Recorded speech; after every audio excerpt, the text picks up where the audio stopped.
I think we're live. Are we? Yeah, we're live. Yeah, will I?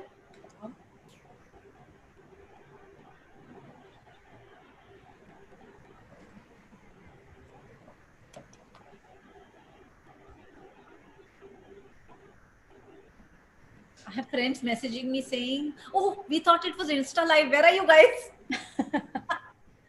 Sending them links right now. Okay.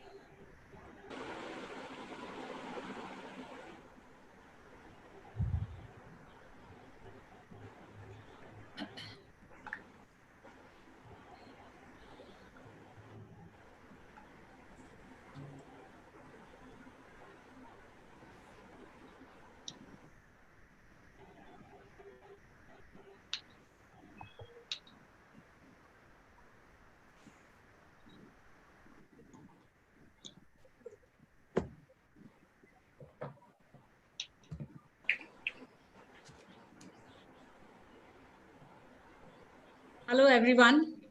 Hi. Hello. Hi. A very good evening to all our audience. Welcome to the webinar presented by the Fashion Design Department of NIFT Mumbai. I would like to introduce the coordinating team, Ms. Kunlata Mishra, Ms. Shweta Rangnekar, and myself, Patricia Sumud.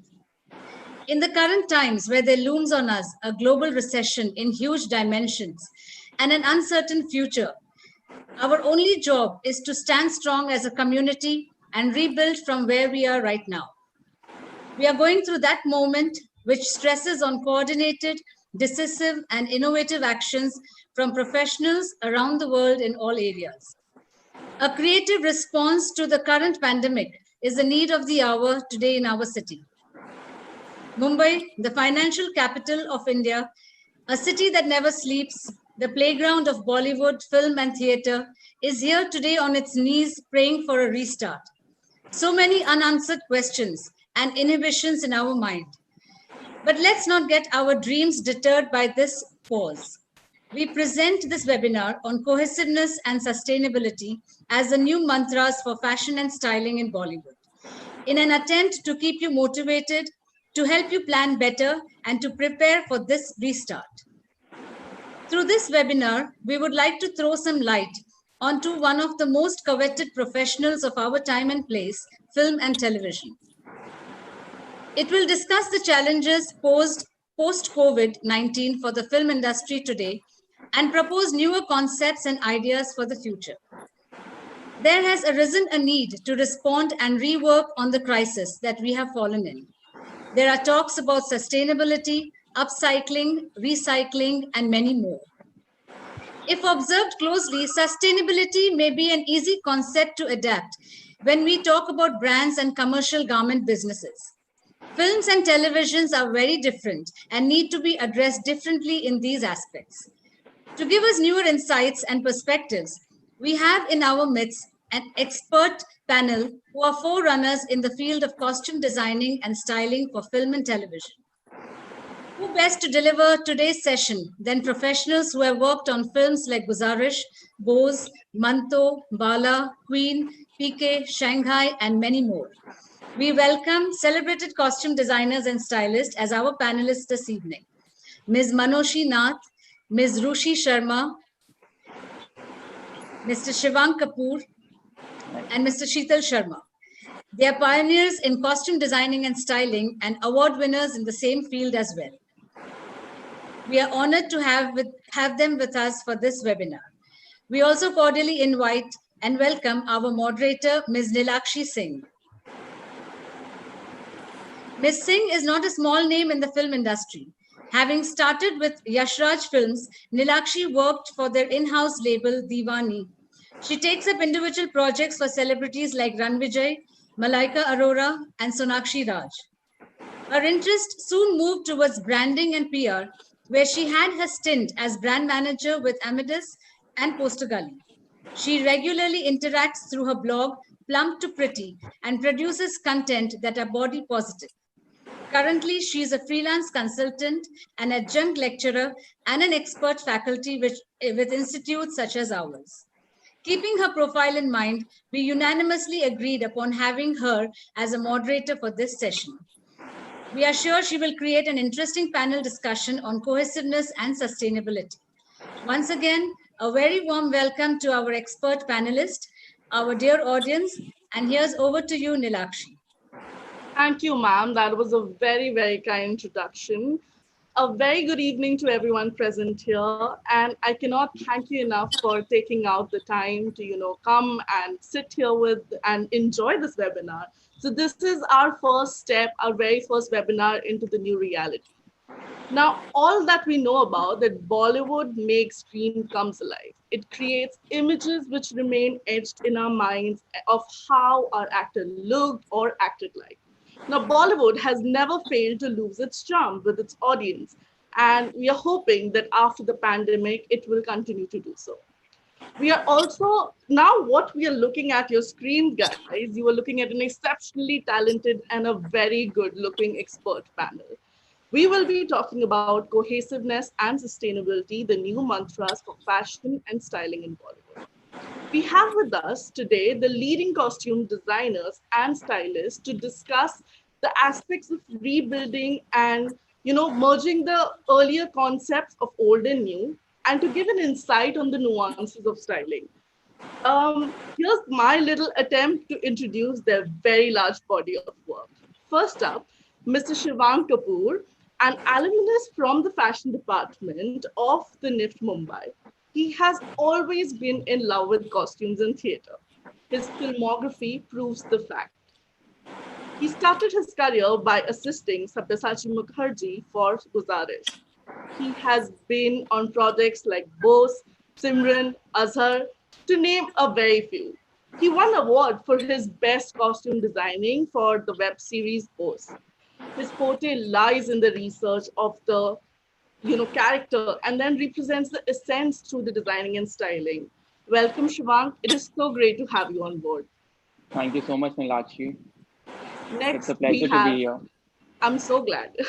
Mr. Sheetal Iqbal Sharma, a well-known costumer and stylist for amazing films like Manto, Bala, Batla House, to name a few.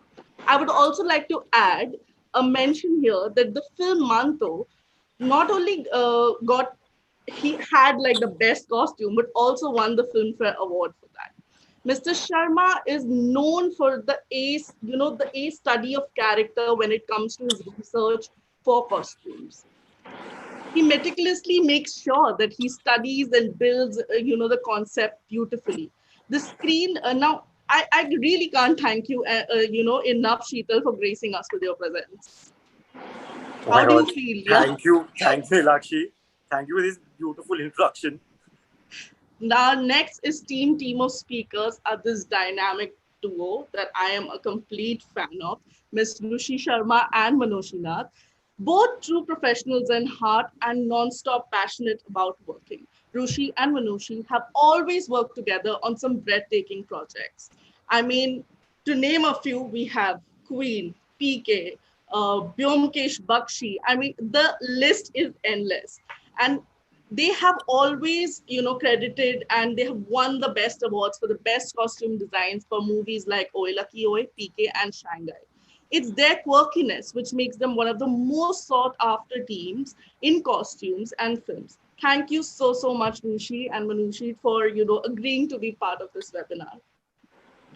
Thank you, Nilakshi, for welcoming us. What a lovely introduction. Thank you. You are. I mean, your body of work, everybody, it's just tremendous. I am gasping for breath right now. With the amount of work that we've seen here. Now, this was, with all your permission, I would like to continue and dive into the questions. Yeah? Sure. My very first question is for Sheetal. I'm going to reiterate and go a little bit slow here. How do you foresee the process of film industry restarting after the pandemic? Now, we are aware that the pandemic has hit the industry in a bad way. And we also know that the cinemas and the theaters are going to be the last one to open. So how do you expect the scenario to be panning out? When I'm thinking about, when I think about Bollywood, we all are so passionate about it. Right now, when we all are sitting over here, the detailing, the way we put things together, not just us, there's so many costume designers And we have a huge team which works with us, and from our tailors to our assistants to our embroiderers, like so much of detailing which goes into making this entire thing. And the whole process of uh, how Bollywood is inspiring to so many people in India. Like there are so many people who come from so many cities in India to come and work in Bollywood, so that they because there's so much employment. Like I think every film has some 100 200 people working on it. And I think suddenly this 3 months, the past 3 months, everything has come to an halt. There were so many shoots which are happening, and so many people have like gone back to their hometowns, and so many people are like sitting jobless. There's so much unemployment. I think there are so many things which are right now to be considered in a way, like how we being responsible to see that the entire process of this transmission of COVID, like which is because we work in such a cumulative industry where there are so many people on the set. There are a lot of major measures to be taken right now, which I think for the industry to start. I was reading a few things. Then also I've been attending a few meetings on Zoom to understand how they are thinking the process to start. I think there's a lot of things to be done with so that because we always are so used to working in such huge numbers.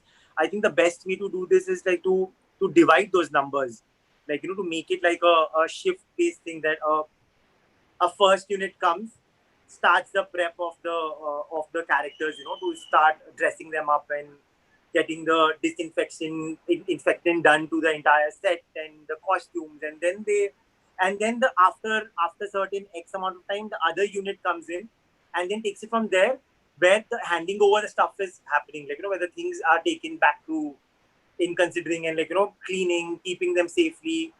Also, like also here the most important thing for me is the time. Like earlier there were things like where we were given last minute calls to put things together, like last minute, say like at 8 in the morning, evening we get a call and we need the things ready by 8 in the morning. I think there we have to start considering things that because with the ongoing condition, there's no labor, very few people working right now. So time management becomes a very the time important management is the most crucial thing. So right now I feel whatever projects are going to go on board, like say in coming few months or something, I think this is the right time to start like cumulative meetings, talking, discussing, getting approvals done, whether what design to what kind of fabric. I mean, we start talking right now. So everything bit by bit, say like a good 3 months process where we are ready with things to put together. So there is lesser interaction between the actor and the crew. Okay. I feel like it's like you make an outfit, it's fully done, made, ready, sent to the actor.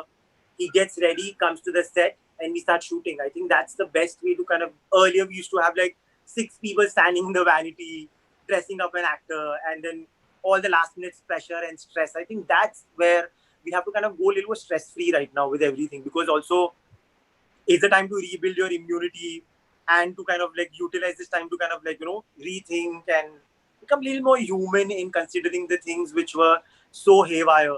I think we need to kind of start accommodating that, and also thinking of the livelihood of so many people who are sitting over here, like and also our teams, our tailors, like who we need to take care of them. I think right now, so taking care of the health, taking care of the way we will put this process together. So a good time and a good management is what I'm looking right now. The most important thing to restart this industry. That actually gives us some hope. And it talks about like we are actually thinking about time management, trimming down the extra people. And for once, I feel like all our schedules will be starting on time. Manushi, how do you feel about the same? Like, what do you think? Is this the way to go forward?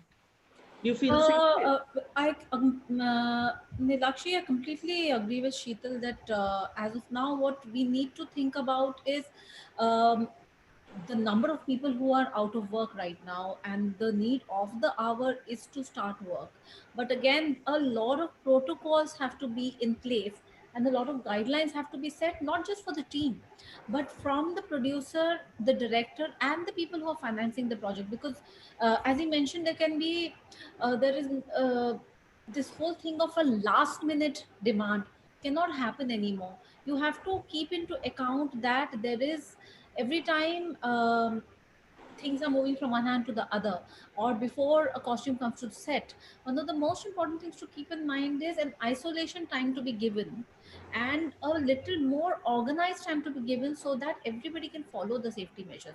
That's an additional step that has gotten added to the rest of our duties.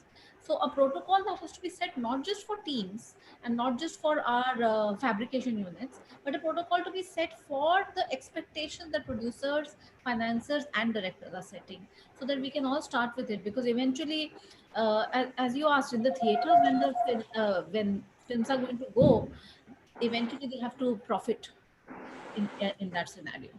So That actually, is such an interesting point, because now I feel like when with the pandemic, it's kind of also showing what pros we have achieved, because now we're actually being considerate of the resources that are available to us and the time management, and actually just trimming up and making a more cohesive plan to move forward. Shivank, which brings me to you. You started costumes with Sabyasachi Mukherjee, right? And then you ventured out on your own.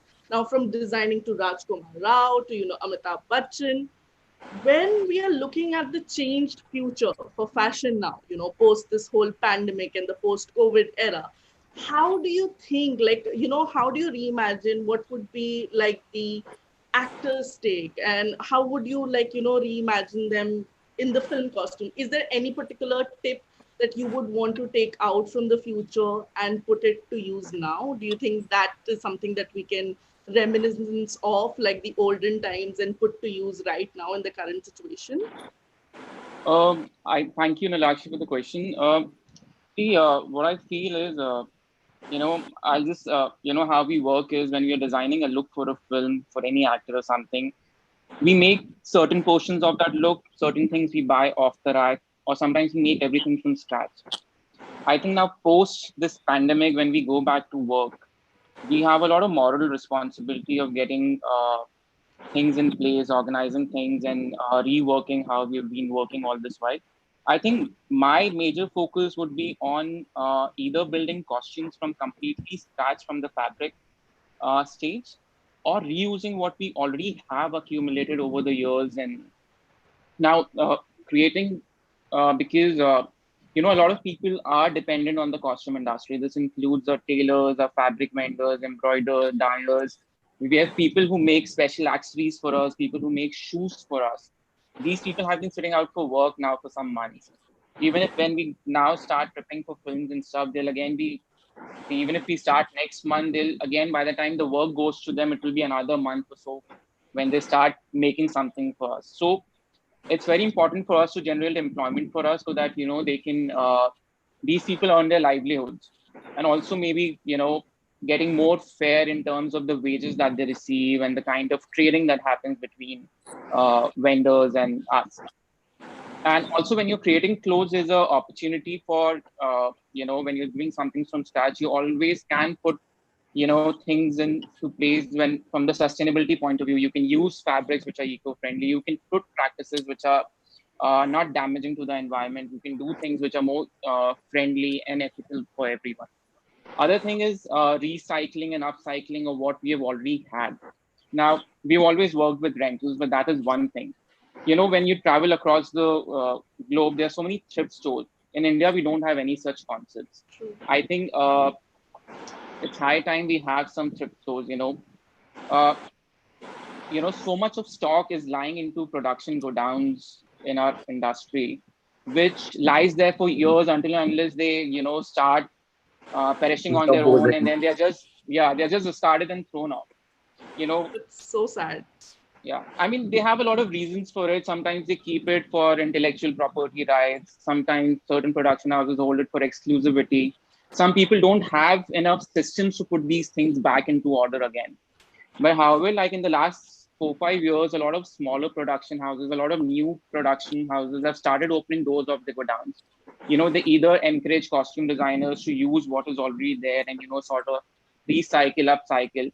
I mean, certainly you don't use them for your primary actors, but a huge chunk of it, you can use it for your background. You can restyle them for your one-day players, especially when we are doing dance costumes, sometimes when we are doing songs and there's an elaborate crew which is dancing behind. So many things you can restyle, rework, and make them look beautiful. And this is how you can put a lot of these things into use. What I think is, production houses can now encourage themselves to have a self auditing team that, can dig out stuff which, could be put back to use. Sometimes, even when we do costumes for certain things, there are so many pieces that we don't even want to part ways ourselves. I mean, eventually we have to give it to production because it belongs to them.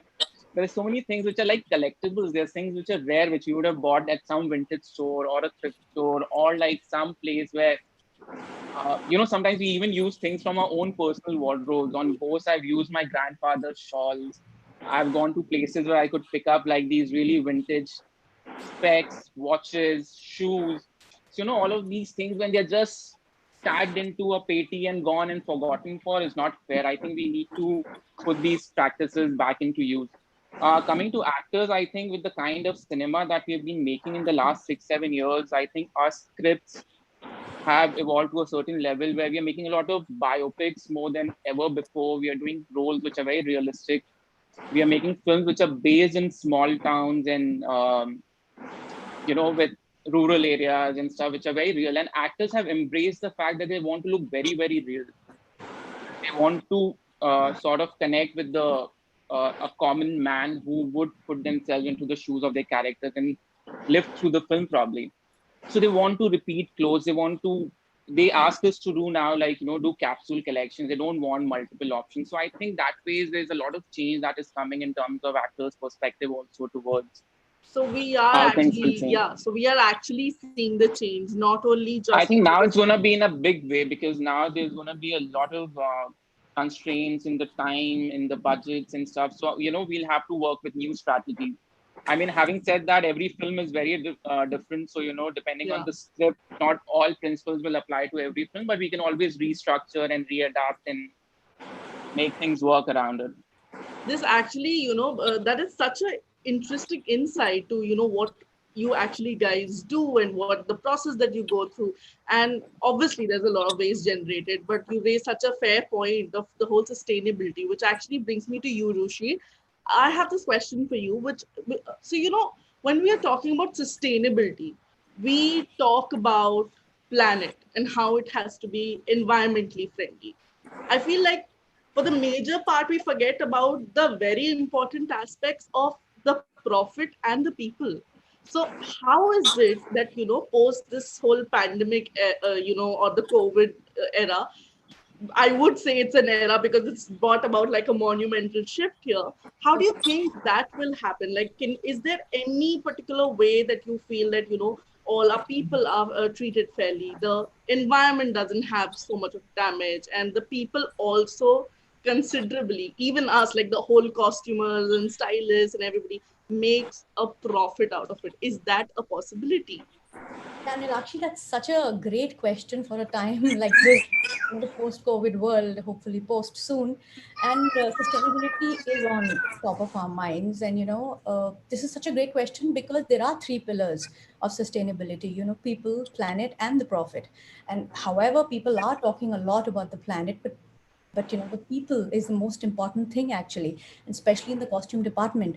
And I think talking about the costume department, it's we costume designers who are responsible for it. I think we have to take this onus, and we onus lies on us, and we have to take it on our shoulders. Like the fashion industry, for example, Alessandro Michele's commitment to make 2 collections a year. It's a big huge step forward towards the fashion industry, making it circular. Back at home, it's very inspiring. Back at home, our producers and production houses, however, are taking environmentally responsible decisions like banning the single-use plastic sunset. It's a big step for our industry. It's a small step towards sustainability, but it's a huge step for our industry. And all of us were so dependent on these plastic bottles and plastic cups, but now we've all very fluidly gotten into our own our own I know, all of us. I yeah. see everybody with a bottle. Yeah, so I think it's just that first small step that everybody is very difficult to take, even the new designers coming up. But I think if we just take that small step, we are already on the path to sustainability. And as far as people in our field is concerned, what I'm talking about, like, I feel that we as designers, Shivang, Sheetal, Rushi, Manushi, we ourselves need to create a small ecosystem of our own heads, supply chain. By that, I don't just mean our tailors and master Gs, because we have a beautiful relationship. All of us have a beautiful relationship with our tailors and master Gs. We depend on them, they're dependent on us, we take care of them, we learn so much from them. And we teach them about sustainability too, and they teach us in so many ways. But we constantly forget about our farmers, our weavers, our karigars, the base level people who are making our fabric. True. There was a few years back, 2013, I think, after the Rana Plaza incident, there was a campaign called Who Made My Clothes. We all know about it. It was for the big brands of Adidas and Nike and all big brands who were involved in that Rana Plaza, but none of them knew that their workers were a part of that sort of a setup. I feel taking that campaign here locally to people like smaller designers like us, because we are not working like big brands, we're working like smaller designers. If we create an ecosystem and get to know who our farmer is, who our weaver is, who is the karigar, who is the embroiderer, if we go back in that supply chain, then and create an ecosystem, then we are taking care of the fair trade, fair payments, fair treatment, equal pay for women, because lots of women are weavers who are farmers' wives actually. We just need to take a walk in the countryside to realize these to meet these weavers and farmers, something that Manushi and I have been doing for last few years, not very long, but we are trying to get there, taking very very small steps. We have to just sort of not break the chain, honor the commitment to the supply chain, and everything will be all ethical practices will be followed, and in the end what we get is a beautiful ethical fabric. Because if we are connected to a farmer, we know how much water is used, we know how many chemicals are going into our cotton, we know what techniques, ancient techniques of weaving are used, so you have a control on the products that you're getting. And I know it's overwhelming for newer designers, coming out of NIFT saying, abhi to shuru kar rahe hain, how do we start thinking about sustainability? So, I just feel that's a very small step. Manushi and I have actually sort of tweaked one step, and we started thinking about sustainability at the time of conception, at the time of design. As designers, costume designers, we think of script, character, design, and then you look for fabric. What we've started doing is we look at the script, we look at the character, we look at the fabric we have in our supply chain, and then we use the design into So, that fabric. would you say, Rushi, that you're constantly connected to the weavers for this, and you actually have the clothing per se? Yes, it's like I said, it's baby steps, but it's already in that direction. We have met our farmers, we have met our weavers, we met the women who are weaving and the men who are weaving, and it's an extremely slow process. It takes time and a lot of patience, but But it's getting. absolutely rewarding, wouldn't you say? Like this, that It's feels like completely rewarding. it's completely rewarding. And we guys for so many years have gotten so used to seeing the fast fashion t-shirt. When we see our own product, I mean, we all know this, right? Whatever we make with a love and passion, oh my god, it's so beautiful, we don't want to let it go. That's why we want to give it a new lease of life. We want to upcycle it, recycle it, give it to rental houses. Tell our producers, like Shivank is saying, tell our producers to make a nice, beautiful go down for them, Storage. that they can sustain and come back into circulation, and not be vertical and go into the landfills.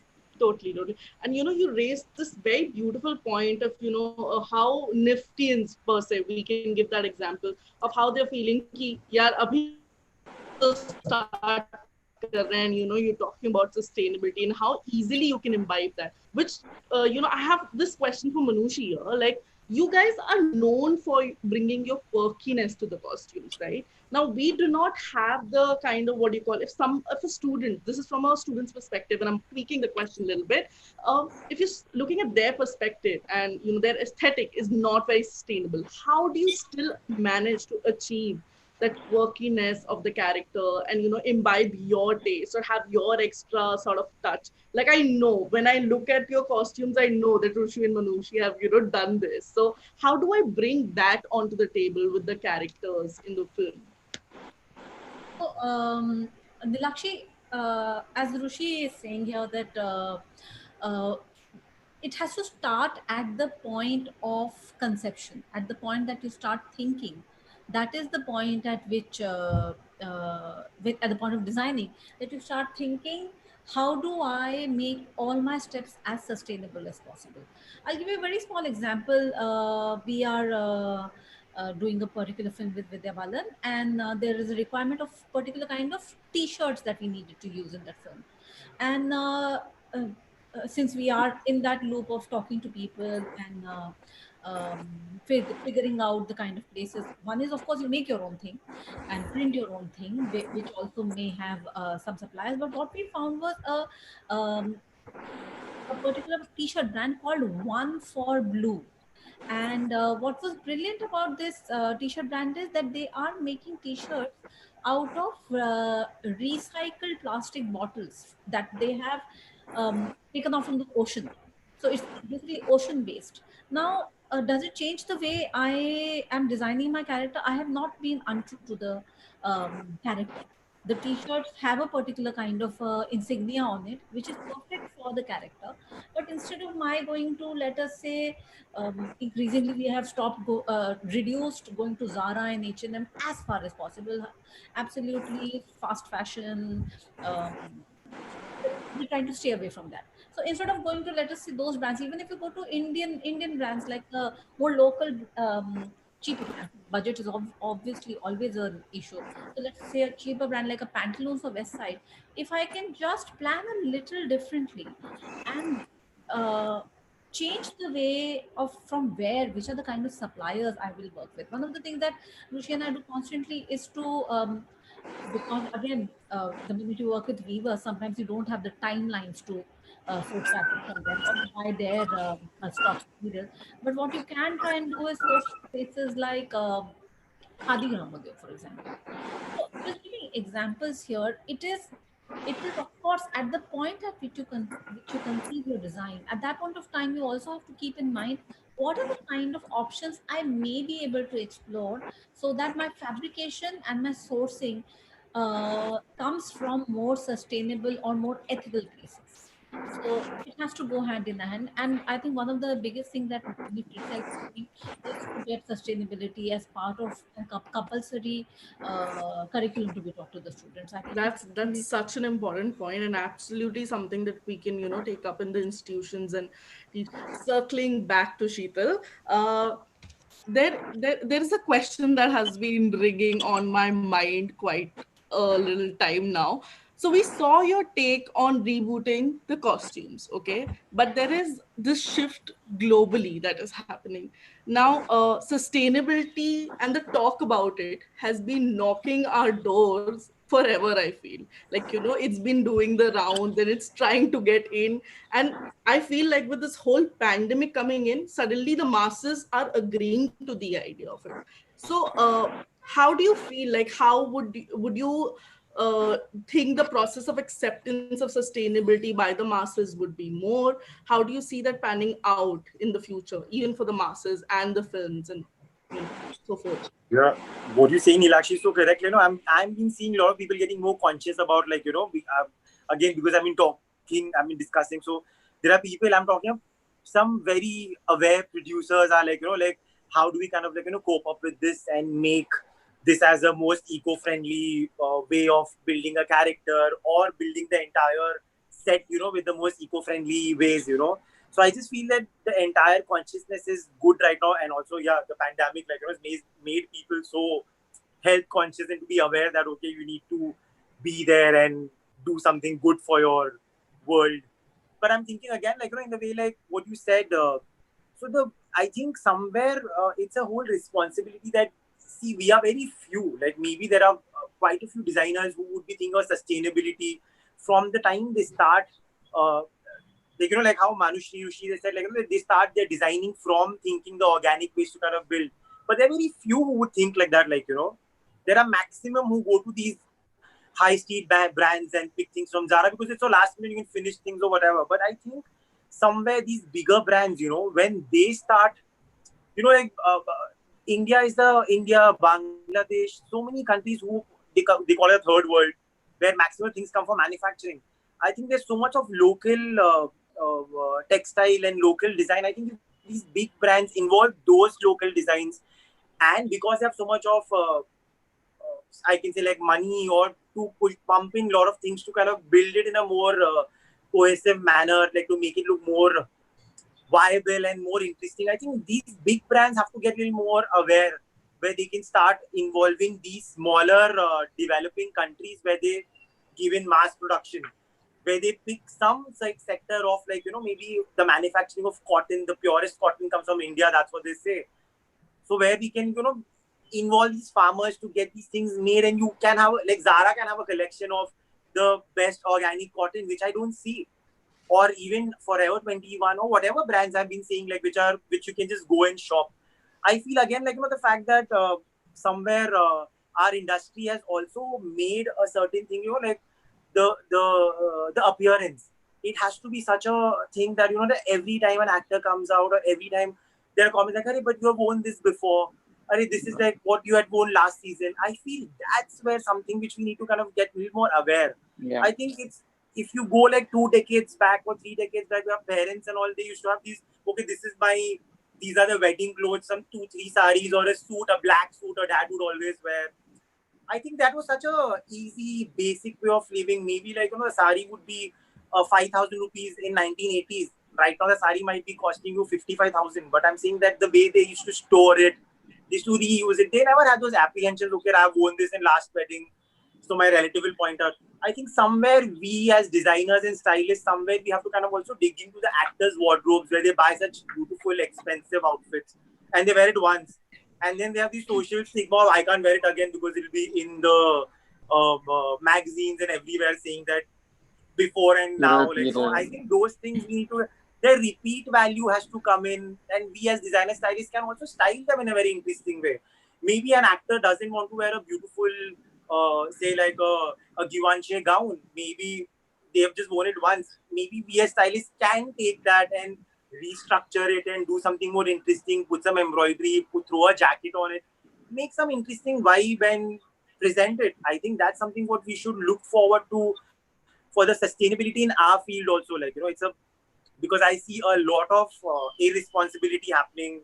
A lot of people are aware that, okay, how destructive or one of the biggest pollutants is fashion industry. Yeah. And then considering these bigger brands can, when they come to India or they go to Bangladesh or they go to Pakistan, there are such beautiful artisans here who are specific in their embroideries, who are specific in their weavings.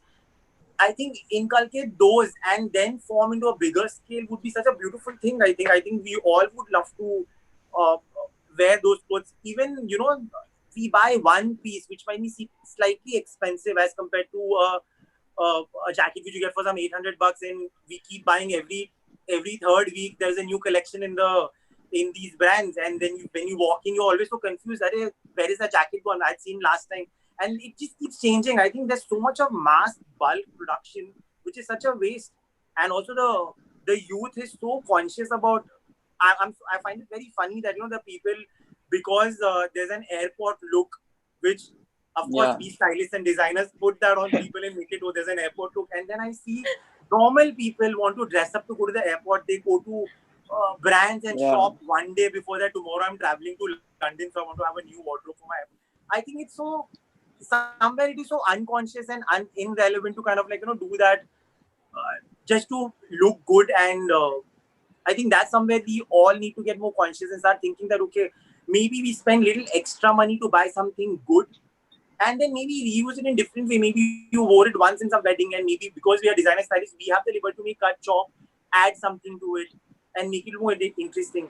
Like what I do in my films mainly is like, I generally go to all these little where I get some second-hand vintage stuff, like a beautiful old sari. I'll make it to a dress for like, which I did for Kangana in Judgmental.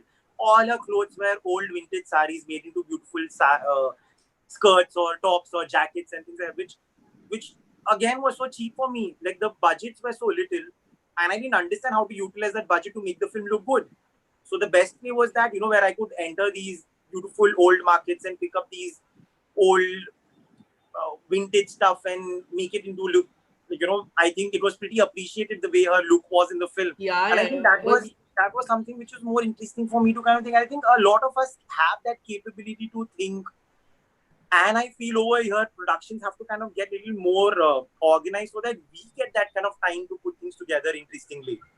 Because I think what I've seen in a lot of production costume designers, the last person who comes on Yeah, board, like 20 days before, oh, we start before, yeah. shooting next month, and then you're hired. And we also like, no, because we all want to work, so we take it up, and then we all forget that thing. Okay, that oh, we want to be conscious, we want that time, and then we end up going to these last minute shopping and thinking that we've done a great job. But I think somewhere the aware people would somewhere be more conscious, thinking, oh shit, I could have thought this way. Yeah, I So, think so basically, you're saying that that the always mindless happens. consumption needs to come in end, and I see from all the thoughts bubbling out of you all. So I want to like open up the forum right now, and I want everyone to talk about this. Shivank, what do you think?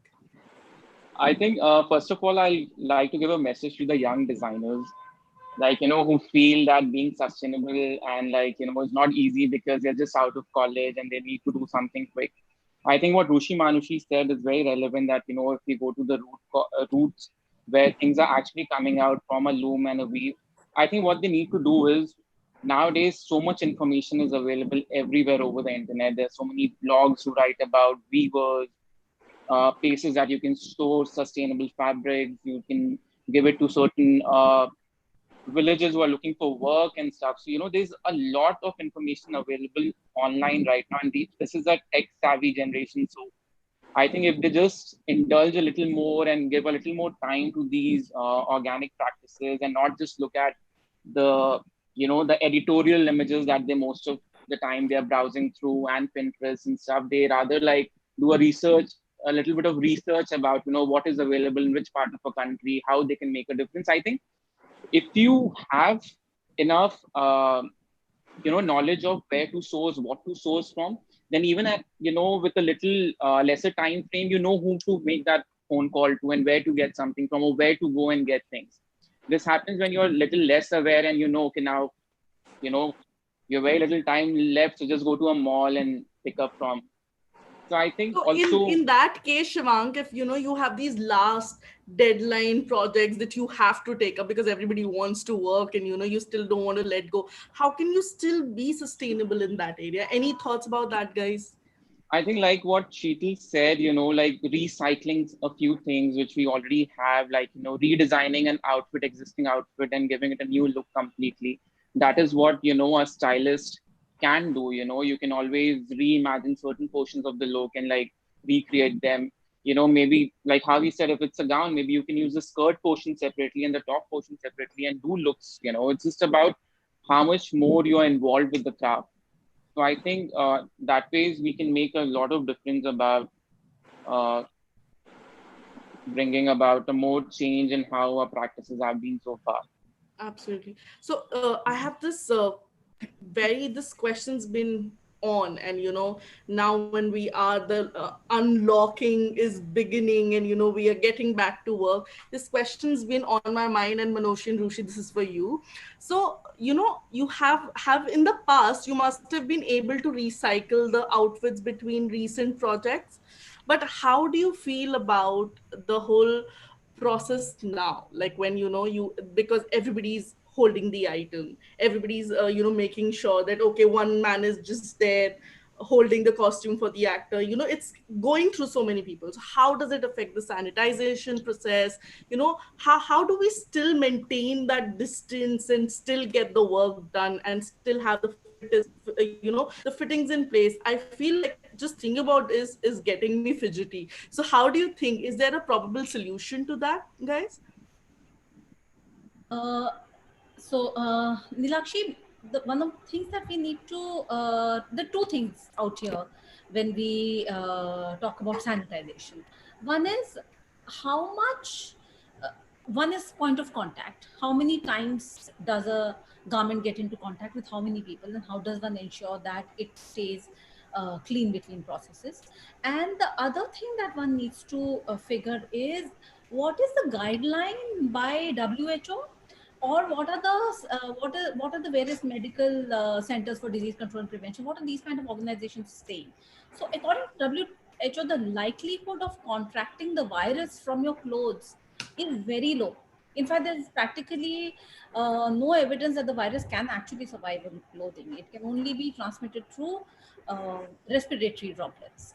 The Center for Disease Control and Prevention says it's harder to catch the virus from a soft surface such as fabric or cardboard, because one, it is primarily because it is porous, that it is then it is from a frequently touched hard surface like an elevator button or a door handle.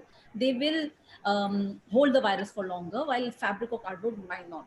While it is true that a sneeze or a cough from an infected person can propel viral droplets and smaller particles through the air, most of them will drop to the ground. It's very basic aerodynamics, and this is one of the reasons why droplets will not sit on fabric. However, uh, uh, one very important point to note is, what if there is, you are in close contact with a sick person, because it is happening contact to contact.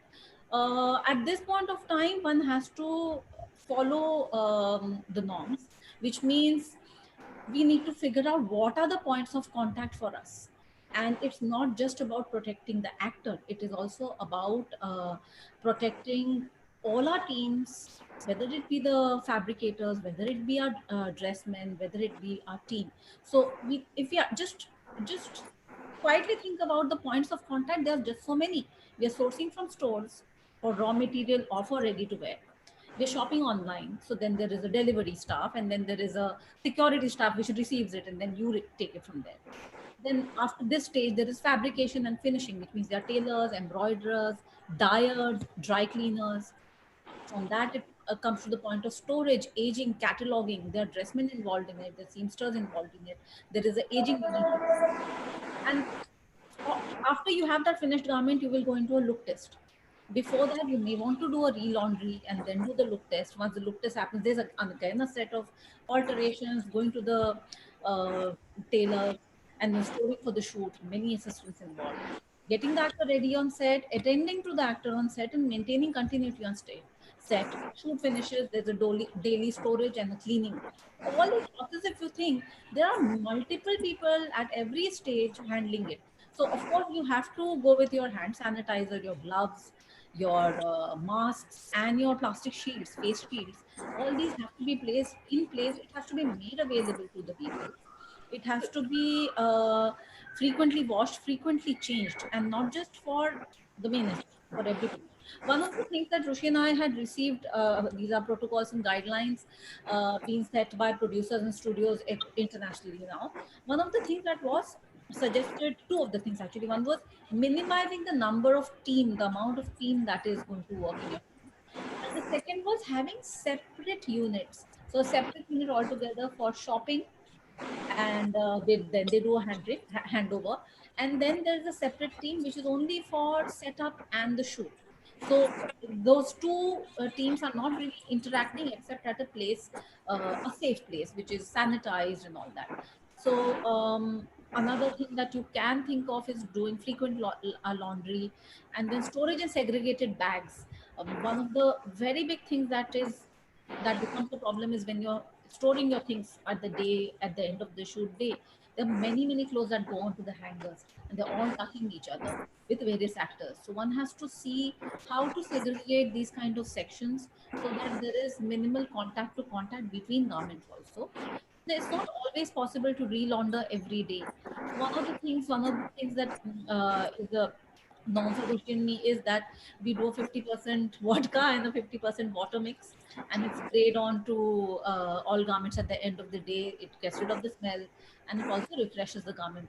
It is not really the best method, but it is still a better method than, you know, if you're not able to launder, then you at least have this option. One of the best things to follow is a 24-hour isolation of costumes, Yeah. which, given the kind of last minute Yeah. problems that are happening, today is the brief and tomorrow is the television commercial. Yeah. On top of it, the client is sitting on your head that our brand color is red and peach, and you cannot have blue and pink because that's the competitive brand. So only those clothes, so there are those many steps that become more and more difficult. So how do you isolate these clothes? You really can't. So you You can try as much as you can, and with schedules and reshooting, you can try and do as much as you can, but all the other steps of hygiene needs to be maintained. So when we're talking about this, this is also connected to sustainability. The minute you say, okay, I'm going to segregate stuff, that means that much more plastic is going to be used. That much But more.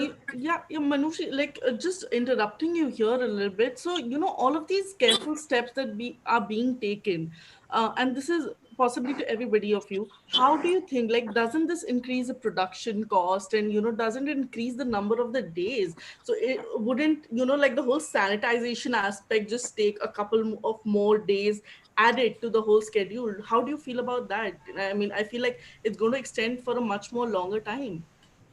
I just want to say one small thing here, that how fashion is fast fashion and then there's a slow fashion. I think, and everybody is moving from fast to slow. I think we will have to go from the fast costume design that we've been dealing with and running To like slow marathons costume. to a slow costume design. And it involves all these steps: sustainability. What is the first question any producer asks, and the last? First question is, how much wastage am I going to put in my budget? The last question is, why so much wastage? When you explain the sustainability garment or a costume to the producer, that see the quality of this garment, it is not a Zara t-shirt that you pick up one Zara t-shirt, it's not going to last you 6 months of shoot. So what do? You pick up five. You're wasting the budget, you're wasting the money, you're wasting the effort, the energy. And what happens is three get used and two just go into the landfill. And they can't even be recycled, because if you wash them twice, they've gotten holes all over, right? What you're showing them is a good quality product which is going to last really long. So I think Yeah. that way, mindset change is what we need for the producers, for the costumes, and lots of onus is on us to explain to them, to get them into our ecosystem and make them understand that this is how the process works.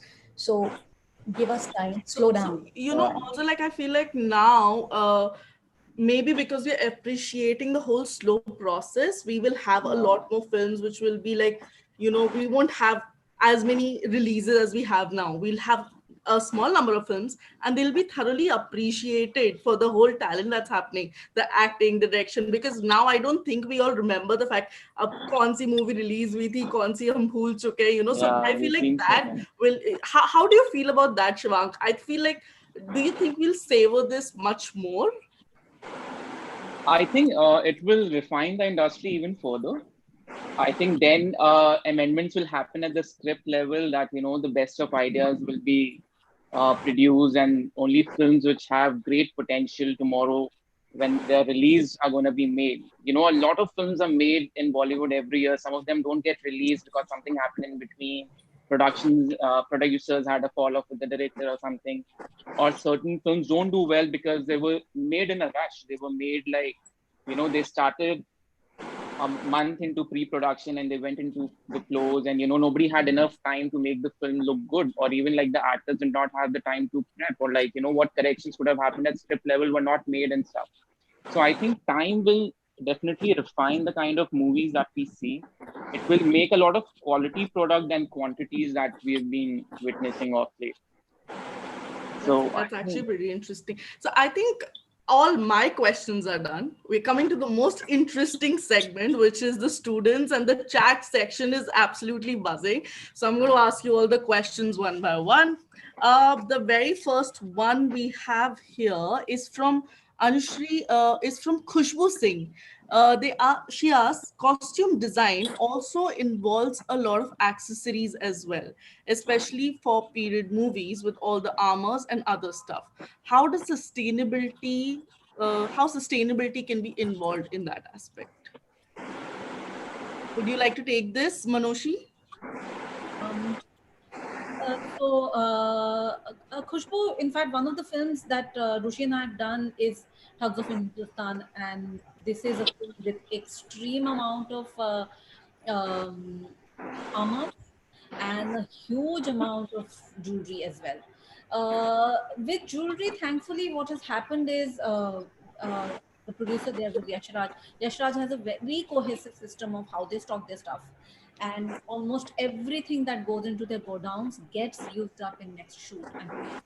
So they are constantly recycling and upcycling. It is open to all the films and all the designers who work their team. So that thankfully was not a challenge as far as jewelry in such a film is concerned. But yes, in other production houses where such a system may not be there, uh, ideally, as Shivang was mentioning earlier, the opening up of stock to general designers so that they can come and buy old stock, and to recycle and upcycle it as far as possible, because metal does not wear and tear so much as anything as other things. That brings us to armors. Armors are by itself, we'll be very honest, not the most sustainable costume, because even though you may try to do a pineapple leather for Yeah. manufacturing your leather armor, there is a lot of color and chemical treatment that goes on to it. There's a lot of metal studs and all those. So without compromising the aesthetic or the design of the thing, what we can try and do is more and more use not pure leather, but faux leather, but not synthetic faux leather. There is enough mushroom leather Yeah. and pineapple leather that is there, it is readily available, and try and do as much as possible with such options so that one can work with sustainable armors. A lot of the armors are also made in rubber. Again, there is obviously a certain impact of because of the chemicals on the environment. So thankfully, one of the things that happens now is we don't have as many numbers as you see in cinema. You are seeing an army of 1,000 people actually fighting. We're actually not making 1,000 costumes. We're only making 50 or 100, and all of it is VFX has come to the rescue for the costume department and the budgets of the producer. They just replicate the number of people that you're actually seeing on screen. So yes, that in itself has been a big saving piece for us. That's actually a big saving grace. And I think students need to take note here that, the key lies into the research. So the accessibility of how you say the pineapple leather, the mushroom leather, it should be an insight that you should be able to find and you have to research. The next one. Educate also along with research, educating themselves about the materials used by either in fabrics or in accessories. And when we say chemicals, not all chemicals are bad, not all Yeah. chemicals are synthetic, not all chemicals are bad for the ocean. So find out what chemicals are used which are correct for your armors or accessories or garments. That much study is the most important thing, I think, right now. Rushi, how do we like this from the student's perspective? Like, this is the first question that pops onto my mind. Like, how do we do that? Like, how do we make ourselves aware to the available resources? Like, how is it that these chemicals are not harmful and this is useful? What are the resources Well, that we can look up? actually, UN has a very good report on all kind of materials that can be used, should not be used, and what kind of chemicals can be used on the fabrics which are bad for human people and which are bad for the animals and the fish and the soil and the cattle. So reading UN reports is a very good idea. And even as far the reports, sustainability reports of all brands is concerned, like all brands, all big brands and small brands now have a small sustainability section on their website, which actually tells you which fabric, which chemical, which yarn, which dye, everything, because now they are supposed to do that by law. So if you do read up on that, you get an idea of what's going on in our fabrics that we're wearing. That's actually helpful. And yeah. So another one that I have from Anushka Gupta is that, are actors supportive of sustainable options in their personal styling? Who would want to answer that? Sheetal, Shivak, do you want to go for it? Sure. Like, I'm just thinking on the point of view again, like what I said mentioned earlier. Like yeah, there are quite a few. I'm seeing the younger actors who are willing to like come together and make this as a more sustainable way of like. I know like quite a few actors I can even name, like Rajkumar Rao. Like he does like he wants like why you want to like spend money in making this. Let's get this like that. I have an older jacket. Maybe you can do something to things like that. So there is a necessity where actors have to be more aware, and there are quite a few who are like are working. Like I remember even while working with Nandita Das on Manto, we all know how she is like as a she's very aware as a human, and like she knows what are the correct ways to kind of deal with the kind of current scenarios and all. I remember like things like that where we used to involve her where the actors were like, but I don't wear the second hand sari, like I don't know where it's come from. So there were times when the directors were very helpful to explain the actors, the way the character is formed, or way we wanted to make it more authentic, like the way it is supposed to be shown, like 1940s.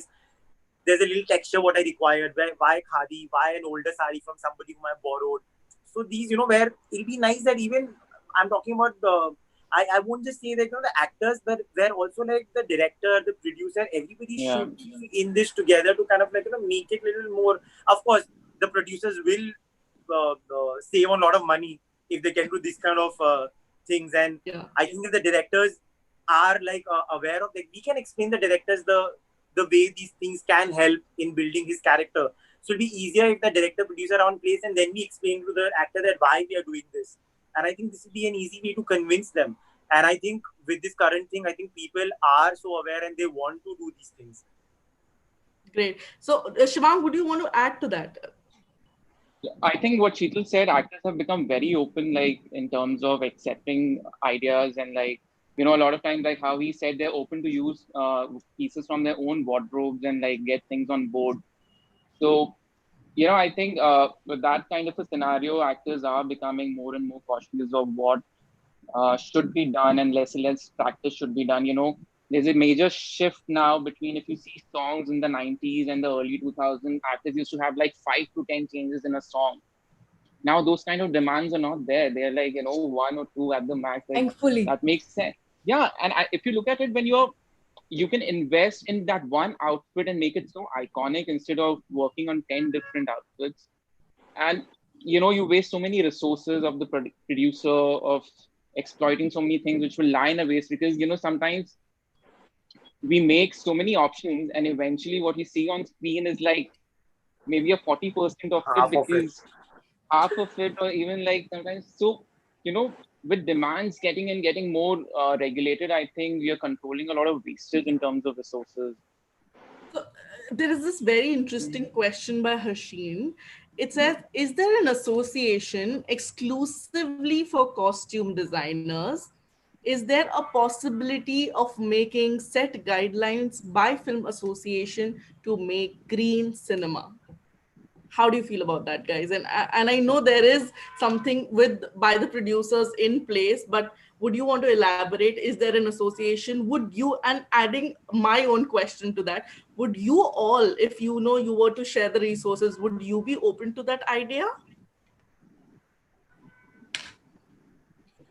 Yeah, why not? I mean, I think it's always good to, at least if not in physical, if we can't share, we can always share places of resources. I think, we can I always think that discuss, we quite a do few that. of I us think do that. do that. I think Yeah. quite a few of us are doing that. Like there's so many times like just pick a call and like okay, we can call this person and ask how you've done that in your last film. I think there Yeah. are quite a few again like who are very open to discuss and help and give. Okay, this tailor is right now ready to do this thing for you. Like, there's so many I think who are there to help. I think, but that'd be a very nice idea to kind of form a little guideline, and it can be like with the designers who are there. It can be like with the contacts and with the addresses. It can be like I think that also happens in Hollywood. I've not worked on any Hollywood film, but I've heard that there's a booklet or something what they follow and they make it like available for everybody. Okay, so it'll be pretty interesting to see all of these great minds pooling their resources together. I have another question from Hensi. I have seen assistants getting costumes made and it gets rejected for whatever reason. And there are times that there are 3-4 costumes made for that one look. So what happens to the rejected costumes? Where does that go? Well, by rejected, you mean sometimes what happens in fittings, things don't fit. So they have to be refitted to an actor, or sometimes it doesn't work for the character. I'm assuming that's what you mean, right? Yeah. So in Manusha and my case, we recycle everything. We have cut up pieces and made something else out of it, because these are, again, I'm saying that we are not picking up stuff from fast fashion. If we are creating something, then we don't let it go that easy. We keep it in our circulation for sure. And you can Sometimes, always redesign a little bit, improvise on what yeah. you've done, and like whatever changes the arts, and again make it work. So that is Yeah. something I think. Very, very few times it's happened that sometimes we have made these garments which we know could be uniforms, like army uniforms, red army uniforms, British army uniforms, that we know are good quality and maybe might not be used in the next film. There are, we've gotten in touch, Manushi, and I think Shivank and Sheetal also do the same. Get in touch with our regular Maganlals and, Yeah, all our rental houses, and, sell them for 50%, 10%, whatever discount, Yeah. between the producer and the rental houses are happy because they are getting good product which goes back into circulation. Producers are very happy that they're not storing garments for nothing, which obviously is money. And then they're also getting back some money from their budget. So how do you see like the whole sourcing and all of that processes? Will that be limited now when will there be? I know that most of the one thing that's common is that you actually design it for the character and after you research. So how do you feel about sourcing? What should the aspiring stylists who can't really afford to make it right away or do not have the budget? How should they be more mindful when it comes to sourcing the products? How do we go about that approach, because that seems like a very difficult question. And yeah, one Manushi. of one of the things that we have increasingly when we had in fact about 10-12 years back also, when we were designing clothes in Bombay, especially in the other cities, of course such a system may not be in place. The option for rental costumes was very little.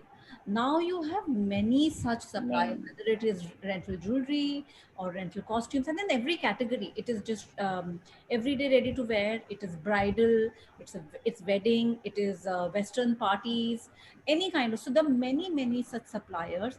And yes, as we were discussing, that kind of a black book or a conglomerate of designers, such an information center, especially for newer designers, for people who have been working for some time. One normally knows because new assistants come in, new teams come in, you get a big database of available resources. But for new people, it may not be there, and it may be a big challenge. So yes, putting together such a information center will be great. The second stage is of course sourcing, last minute sourcing, not having enough budgets and stuff like that, trying to buy it off other people, or try and support as many Indian made garments as possible. Yeah. I speak just as out of instant reckoner for me right now.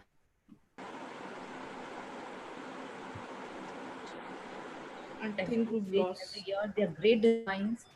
They try to use as much fabric as possible from local weavers, but they're still cheap. Biggest concern for all of us when Yes. we're talking about sustainability and slow timelines, as she was mentioning, is budgets will go up. So we have to again, at the point of conception, try and make a resource center of where all we can try and do this from, so that it's cheap and yet it is sustainable, or at least as far as possible not fast fashion. True. Another small point I want to say to this, Sure. for new designers, before sourcing, there's a lot of Yeah. research, there's lots of studying, but there's a lot of understanding your director.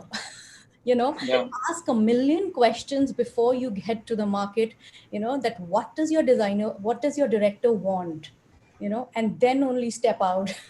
It's very I important. think I think a good way is that work your concept on paper as Mm. solid as possible. Yeah. Maybe do illustrations and put a look Yeah, together. So the other person is convinced. Like Okay, you you're have gonna do a shown right it and thing. convinced the person before you go Yeah. ahead and start putting things together. it That's the Also, best when checks you kind. have it on projections. paper, you know what exactly you're looking for.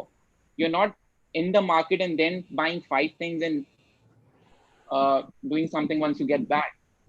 So I think if you organize your thoughts on paper well in advance, So it's all in the details, it's all in the planning. How do you do yeah, it? So Yeah. yeah. adhering to that, there is this another question from Anushka Gupta here, who says, as an aspiring designer and a stylist, how should one build their sourcing contacts? It seems like a difficult process. How do we go about that? Sheetal, do you want to answer that? No, my whole thing was again, when you're new and you need to. There are how Manushri said, there are so many rentals options right now. Like even if you go there and you talk to them and explain them what you're looking for, you'll have such a huge variety to look from, like, and of course, like, I'm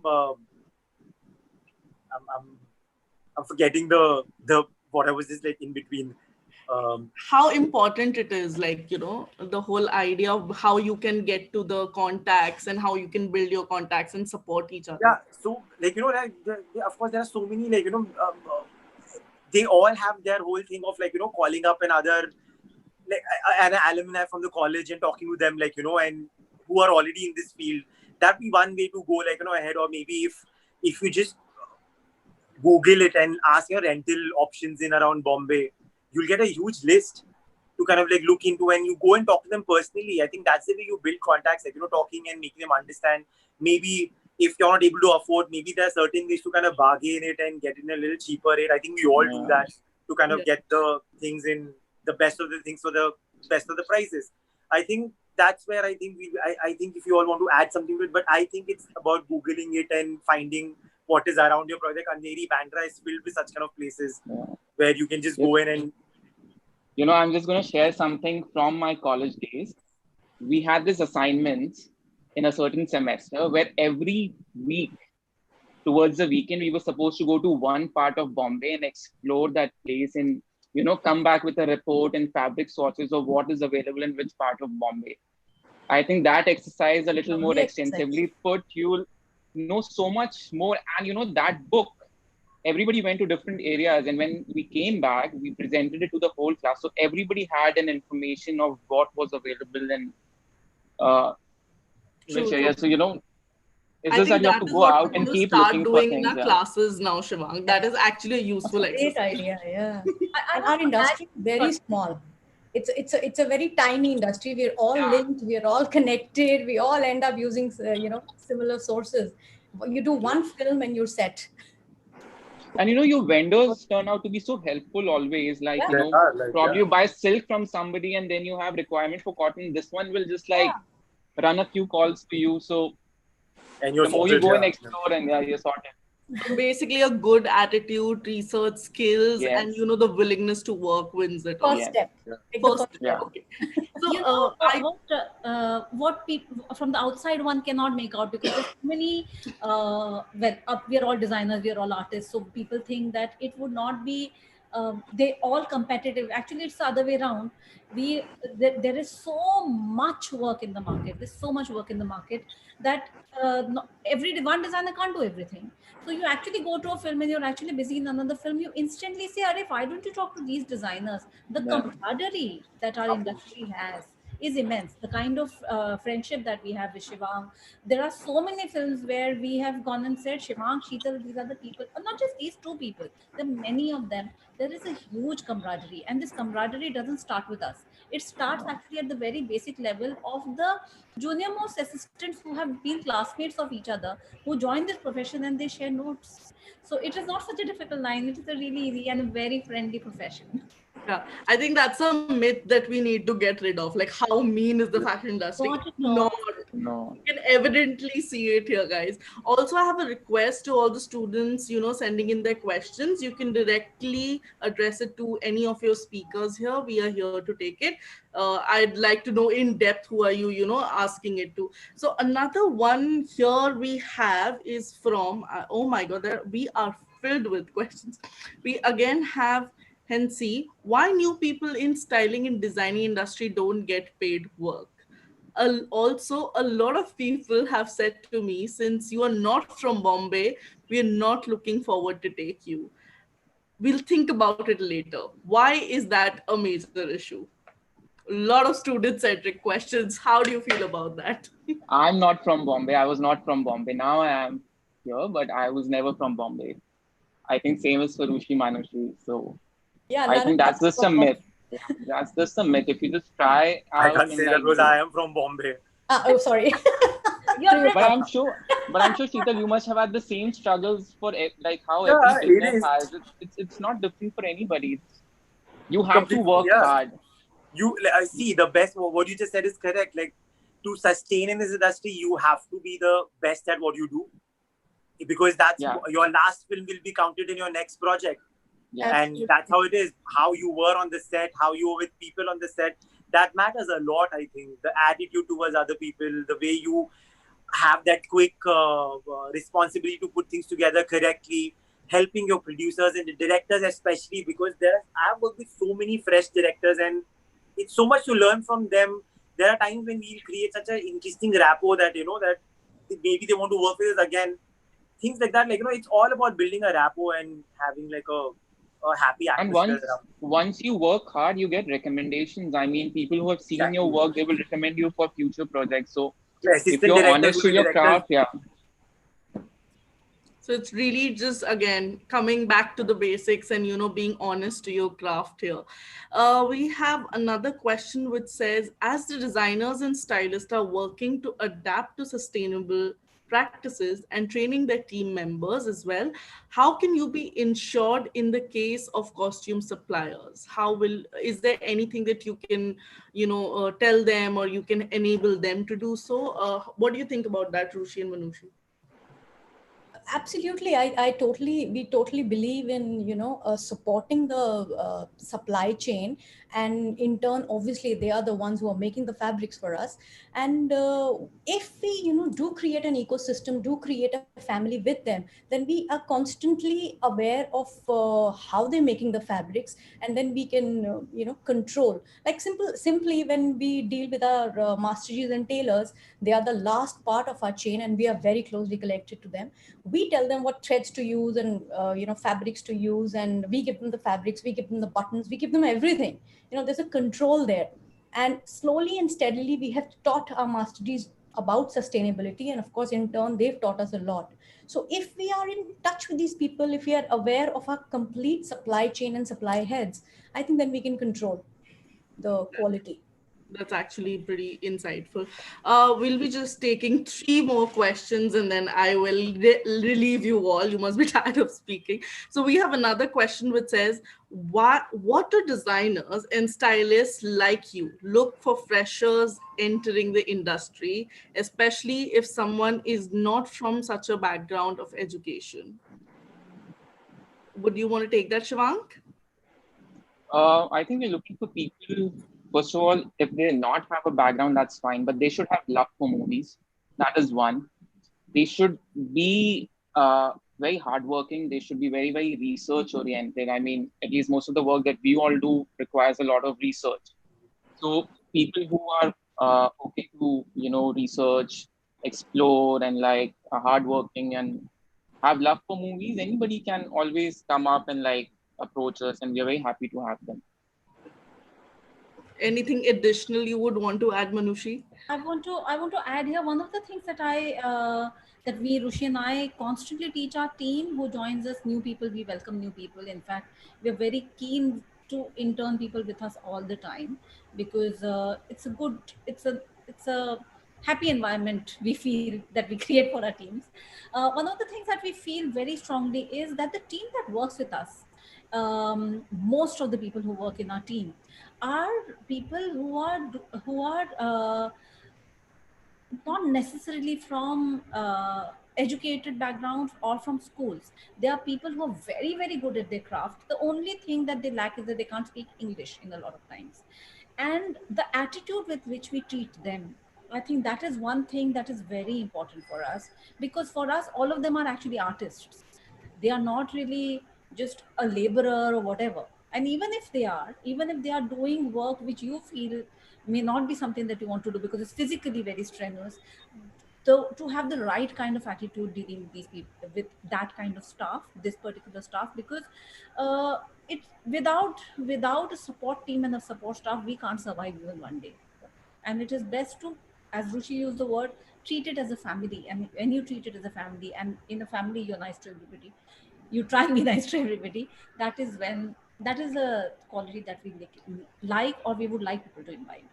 That's so commendable, and just like having that set out for people, it's so important that you be so considerate as human, nonetheless anything else. So here I have a lot of similar questions, and I'm going to kind of club it into one, wherein we have a lot of eager freshers and, stylists. So everybody's asking, we are graduating from fashion design. How is it that, with the contacts and the willingness where, costume designers or stylists still do not insist on working with freshers? How do we enter the industry? How do we make our path through it? What can we do to, have an edge above others? Is there something that we can do which, makes us wanted in that field? Any skill particularly that you could point out? Sheetal, do you want to add that? But see, now again, I don't think there's any designer here who would be like not able to work with a fresher. I think that's a myth, or I think Yeah. you just start thinking that because we all are so open to have interns. It's as again, Manushi Rushi, how they said, we are always happy to have a nice, enthusiastic person who wants to learn and understand and just be there. It's a very positive atmosphere. Even if I have like 2 interns and then a one person who is actually a little more seasoned, and you understand, I think such a nice rapport in between them, and it always makes you feel happy that you come to a set or you come to go for sourcing with them, show them the place where I've gone to sourcing last, where I got what, and they are so enthusiastic to learn. I think it's a myth why they've been talking about that not all the designers are open to have interns. Of course, the most important thing over here, what I feel is that it's okay if you're not from a fashion background, but there has to be some aesthetic or some artistry in you which makes you little maybe you're good in choosing fabric or the colors.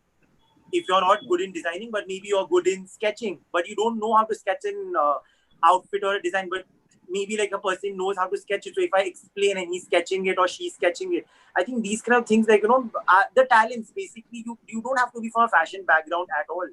You just have to have some kind of an eye to detail or understanding, and I think we are happy to have those kind of people on our team.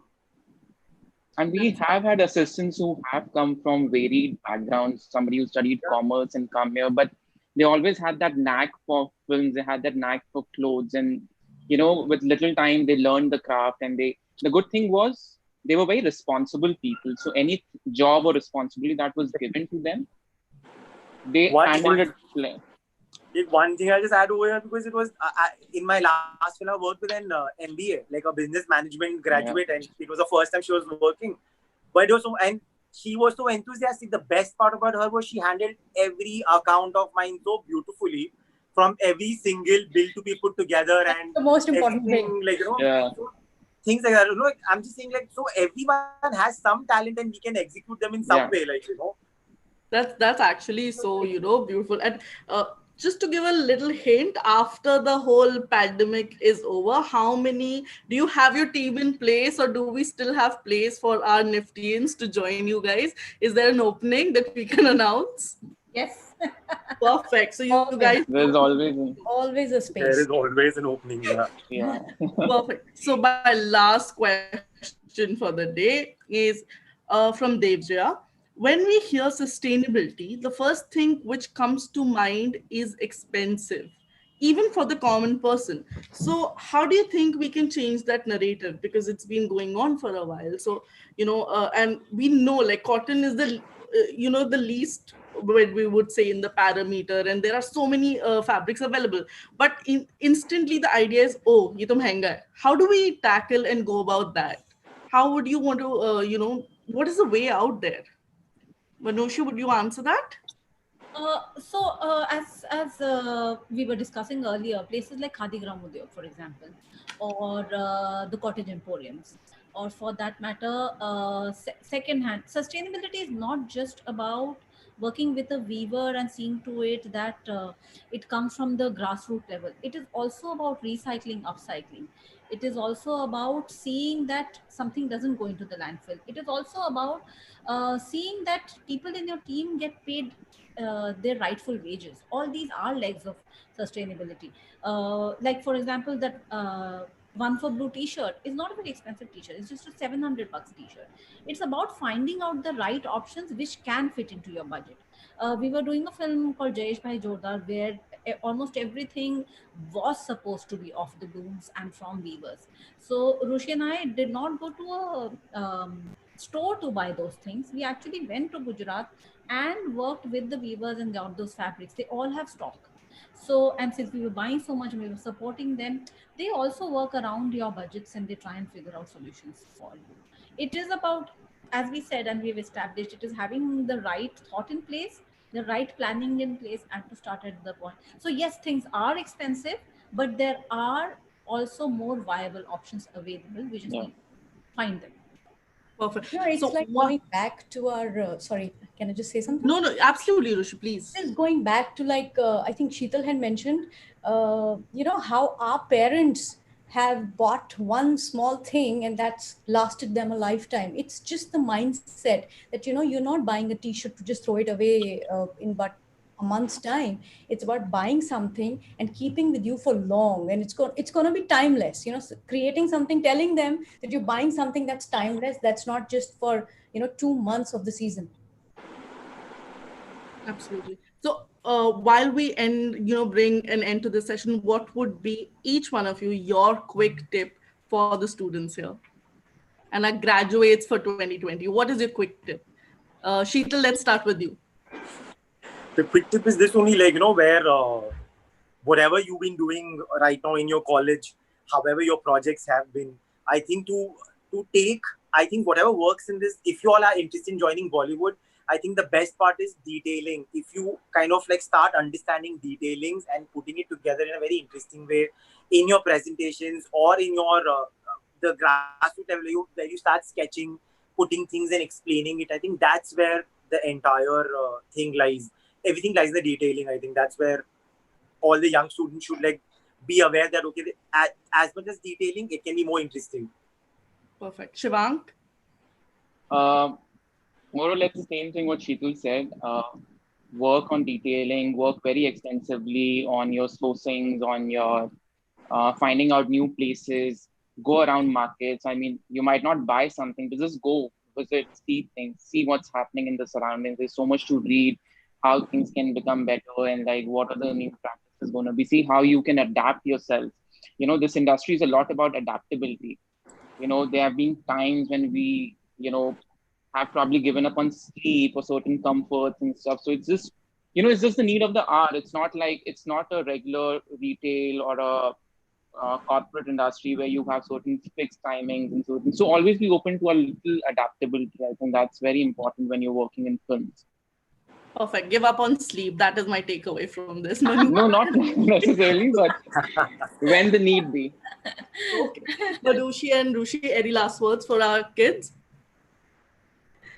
Yeah, I'd like to say just one thing, that don't be scared of sustainability. You guys are lucky that you're starting your business when sustainability is a necessity.